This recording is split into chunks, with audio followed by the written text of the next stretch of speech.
Our next guest has hosted a terrific power showcase. In fact, it's called the Power Showcase.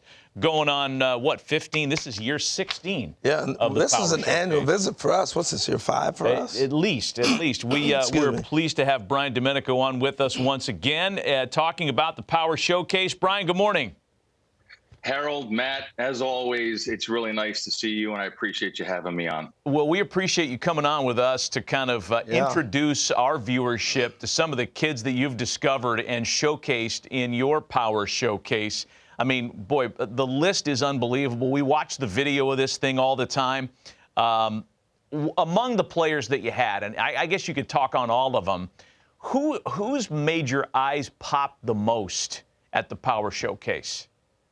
Well, as far as this year, I mean, it is tough because this was a year where there wasn't like that big human interest story of like the 525-foot home run or something along those lines. But there is a player by the name of Hogan Nelson who has attended 5 Power Showcase events, and he's actually a 3-time Power Showcase champion and won it as a 13-year-old and a 14-year-old. And then last year had to make a really big decision. He's one of the top quarterbacks in the state of Texas, and decided last year, after having a really good showing at area code, to kind of shift gears and focus strictly on baseball. And he came back as an underclassman and won in dramatic fashion. And he is one of those individuals that you have that has the it factor. When the pressure mounts the most and his back's against the wall, somehow, some way, he comes and he ends up pulling through and winning. And that's one of those unique DNA things that I think scouts and college coaches look for. Hey, Brian, I think we're in a unique time, too, where guys have perfected the home run. And do you see that early on, the art form of guys really knowing to master their swing for homers at an earlier age than before?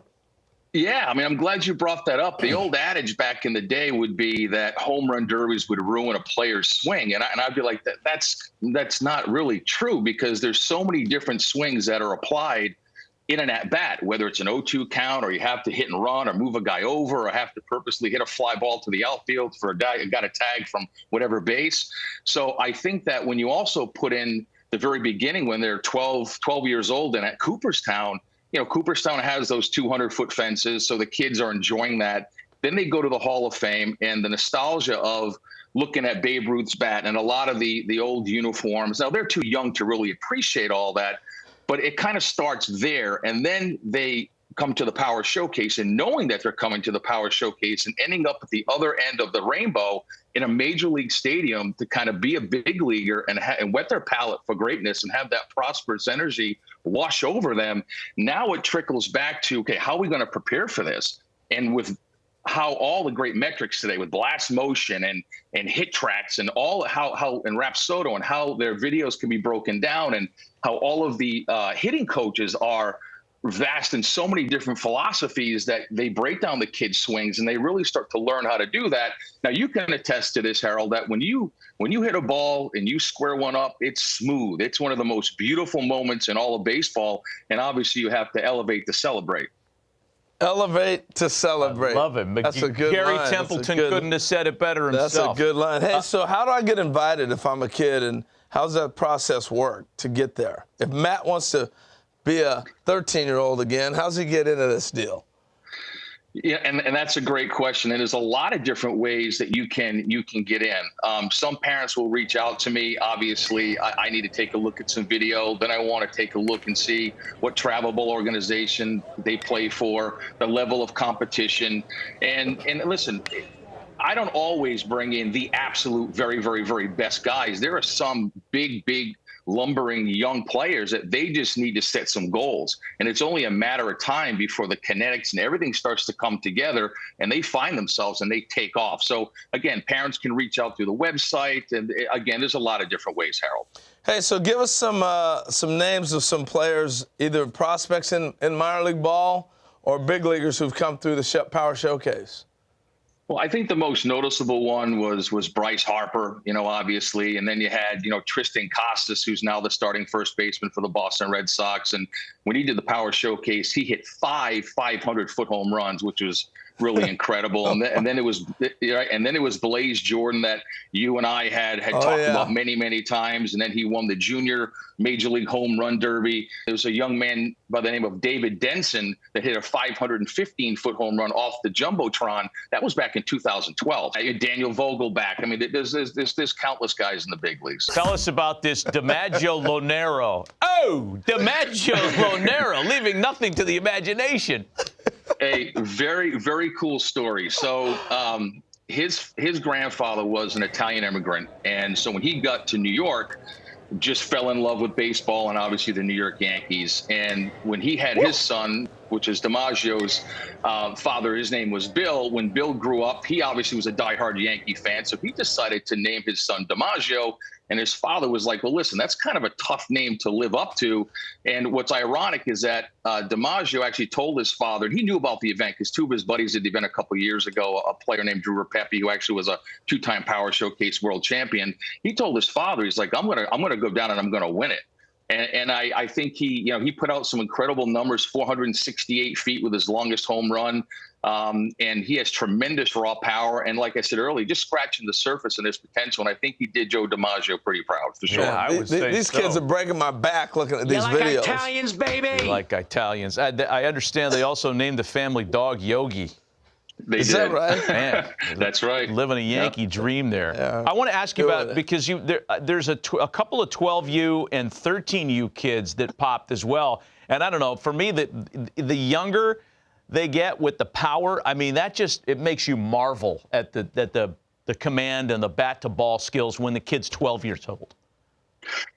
Great point. I think that some kids gravitate towards enhancing their baseball DNA and looking for that next big stage to have to compete upon, like IJ Garza you just saw. That's Tyler Cerruti. That's Sebastian Carthace, who actually won Week 9's Home Run Derby in Cooperstown. Austin Brown, who is a 14-year-old, Harold and Matt, that hit a 479-foot home run. Wow. Here it is right here. He hits it, and it goes off the back of the loanDepot sign. Check this out. Looks like Corey Hart. Beautiful, easy swing. Yep. Beautiful, easy swing. Oh, man, it's unbelievable. That is amazing. Now, one more guy, if I can here, is a 6'8" power hitter from Tennessee named Braden Turnage, and I did a little research. I think he's 16 or 17 years old. 6'8". And I did a little digging, and I wanted to find out, okay, who in today's game, position player wise, are the top guys as far as height. You had O'Neal Cruz, the shortstop with the Pirates, and then you have Aaron Judge, who plays outfield. But I wanted to dig a little deeper and find out who was the tallest major leaguer to ever play first base.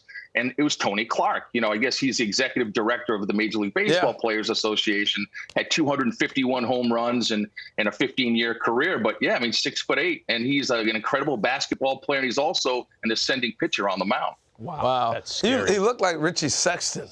That's a good. I thought he looked like George Mirasan. Yeah, that's good, too. NBA player. Hey, Brian, we appreciate the visit as always. Congrats on another successful run on the Power Showcase. I know that kids love participating in your event.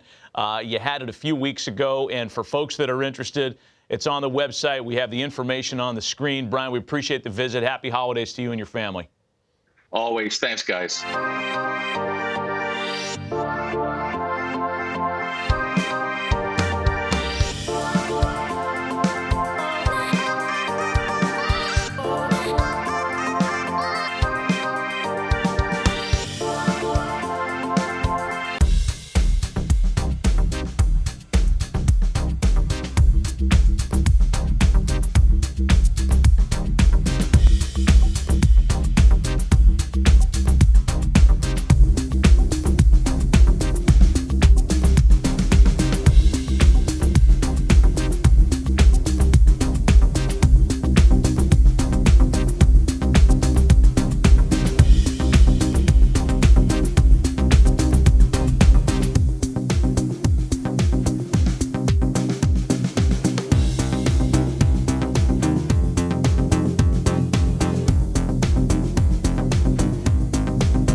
My name's Nick Presto, scout Kansas City Royals. It's a great opportunity. Appreciate you guys being here, hitting on a big league field. We're going to run you through a scout day. You know, as scouts, we're looking for a bunch of things to see if you're going to be a professional player. I mean, obviously, we're looking for hitting. We're looking for power. We're looking for running, arm strength, and fielding. Those are the 5 tools that we're looking for. All this stuff's important if you want to play this game.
Representing Alabama, a center fielder out of Foley High School, Cooper Watkins.